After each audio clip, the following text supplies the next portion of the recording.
Assalamualaikum warahmatullahi wabarakatuh. Nama Ahmad Mustafa bin Ismail. Nombor matrik 054797. Hari ini kita akan membincangkan satu tajuk daripada subjek pentadbiran harta pusaka orang Islam di Malaysia, yang bertajuk pentadbiran pusaka berwasiat dan tidak berwasiat di Malaysia. Sebelum itu, saya ingin berterima kasih kepada ustaz saya, iaitu Ustaz Muhammad Ali bin Yusof, kerana telah memberi kesempatan kepada saya untuk membincangkan tajuk ini. Tapi sebelum itu, kita haruslah memahami apakah itu harta pusaka. Dari sudut bahasa, menurut Ibnu Manzur, jika disebut tariqah al-mayyit, maksudnya segala sesuatu yang ditinggalkan oleh semati. Dari sudut syarak pula, dalam kitab Fiqh Al-Manhaji, tarikah ialah segala harta yang ditinggalkan oleh semati selepas kematiannya. Bentuk harta pusaka yang biasa yang ditinggalkan oleh semati terbahagi kepada dua, iaitu harta alih dan harta tidak alih. Apakah itu harta tidak alih? Harta tidak alih merupakan sesuatu harta di mana kita boleh mendapatkan manfaat daripadanya. Harta ini merangkumi segala jenis tanah yang dimiliki oleh semati semasa hayatnya, seperti tanah pertanian, pembangunan, perindustrian dan sebagainya. Harta tidak alih pula bukanlah harta berbentuk tanah dan rumah, akan tetapi ianya berbentuk pakaian, kenderaan, peralatan rumah, wang tunai dan sebagainya. Namun begitu, terdapat beberapa harta yang mempunyai keraguan adakah ini harta si mati ataupun tidak. Antara harta yang menjadi perbincangan itu adalah duit sedekah kerana ziarah kematian, khairat, insurans atau takaful, ganjaran, pencen dan wang papasan pekerja atau tuntutan mahkamah.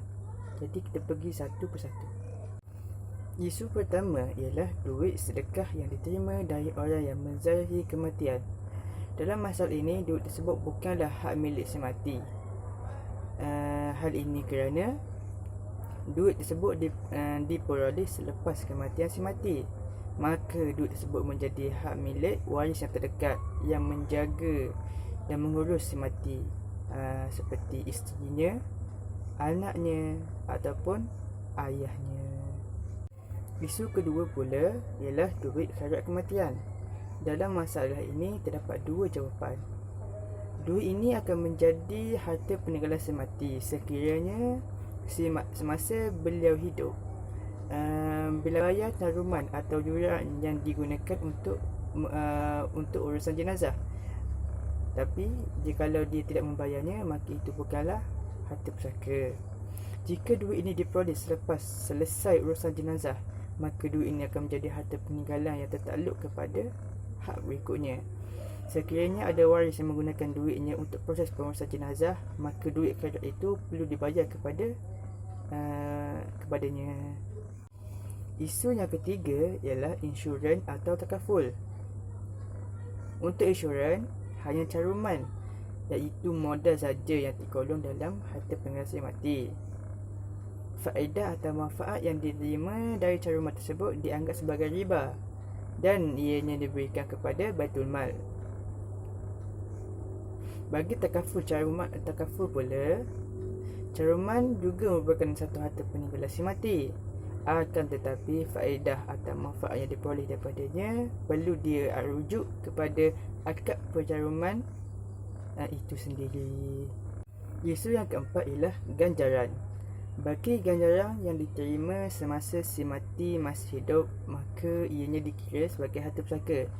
Namun jika berlaku sebaliknya, iaitu diterima selepas kematian si mati, maka ganjaran itu bukanlah sebahagian daripada harta pusaka. Isu yang kelima ialah duit pencen. Masalah ini sama seperti masalah ganjaran. Jika duit pencen diterima semasa si mati masih hidup, maka ini akan menjadi harta pusaka. Namun jika berlaku sebaliknya, maka ini bukanlah harta pusaka. Isu yang keenam ialah harta pampasan pekerja atau tuntutan mahkamah. Harta ini tidak dianggap sebagai harta pusaka. Hal ini kerana harta ini dapat disebabkan oleh kematian si mati. Maka harta ini dapat selepas si mati meninggal dunia. Jadi tidak termasuk dalam harta pusaka. Apabila kita telah mengenal pasti harta peninggalan si mati, barulah kita dapat membahagikan harta tersebut. Harta pusaka boleh terbahagi kepada dua bahagian, iaitu harta pusaka berwasiat dan harta pusaka tidak berwasiat. Kita pergi satu persatu. Harta pusaka berwasiat merupakan satu keadaan di mana si mati telah meninggalkan surat yang sah mengandungi cara-cara bagaimana harta pusakanya perlu dibahagikan kepada ahli waris. Namun begitu, harta pusaka berwasiat ini hanya sah untuk orang yang bukan beragama Islam selagi wasiat itu tidak mengandungi syarat-syarat yang bercanggah dengan akta atau ordinan wasiat, dan pengesahan wasiat ini tidak disyabas oleh mana-mana ahli waris. Okey, bagi orang yang beragama Islam, wasiat ini juga wujud dalam harta pusaka, akan tetapi berbeza dengan yang di atas. Untuk wasiat orang Islam, si mati hanya boleh mewasiatkan harta pusakanya tidak melebihi 1/3, dan orang yang diwasiatkan itu mestilah bukan daripada kalangan ahli waris. Untuk wasiat orang Islam, ia akan tetap berjalan seperti apa diwasiatkan tanpa menghiraukan akan persetujuan ahli waris. Harta pusaka tidak berwasiat pula bertentangan dengan perkara di atas, di mana si mati meninggalkan harta pusaka tanpa meninggalkan wasiat. Bagi orang yang beragama Islam, perkara ini tidak menjadi satu masalah kerana mereka telah mempunyai cara-cara yang khusus untuk membahagikan harta pusaka tersebut. Namun bagi orang yang bukan beragama Islam, harta ini akan dibahagikan mengikut undang-undang yang telah ditetapkan di Malaysia. Dalam keadaan ini, undang-undang akan membahagikan harta pusaka tidak berwasiat kepada beberapa bentuk, iaitu harta pusaka kecil, harta pusaka biasa dan harta pusaka ringkas. Kita akan pergi satu persatu. Harta pusaka kecil merupakan harta pusaka tanpa wasiat dan harta tersebut kurang daripada RM600,000. Permohonan untuk mentadbir harta pusaka kecil dibuat kepada pegawai pentadbir pusaka di bawah Akta Harta Pusaka Kecil Kurangan Pembahagian 1955. Permohonan kepada pegawai pentadbir pusaka di bawah undang-undang ini terpakai kepada dua bentuk harta, sama ada harta alih dan tidak alih atau kedua-duanya. Permohonan juga boleh dibuat kepada Ketua Pegawai Eksklusif Amanah Raya mengikut Akta Perbadanan Amanah Raya 1995 bagi pentadbiran harta pusaka alih yang tidak melebihi RM600,000.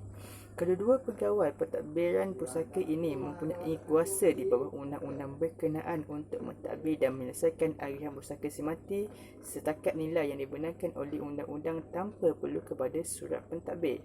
Akan tetapi, jika pihak waris tidak berpuas hati dengan keputusan yang telah dibuat oleh pegawai berkenaan, pihak waris boleh membuat laluan kepada Mahkamah Tinggi. Harta pusaka biasa pula ialah harta peninggalan yang nilainya melebihi RM600,000. Permohonan untuk mentadbir harta ini biasanya dibuat kepada Mahkamah Tinggi. Untuk harta pusaka ringkas, harta yang ditinggalkan nilainya tidak melebihi RM600,000 dan harta pusaka ini hanya merangkumi harta ahli sahaja. Permohonan untuk penyelesaian dan pembahagian harta pusaka ringkas ini hendaklah dibuat melalui pegawai pentadbir pusaka atau pengarah Perbadanan Amanah Raya berhad. Sekian saja daripada saya. Assalamualaikum warahmatullahi wabarakatuh.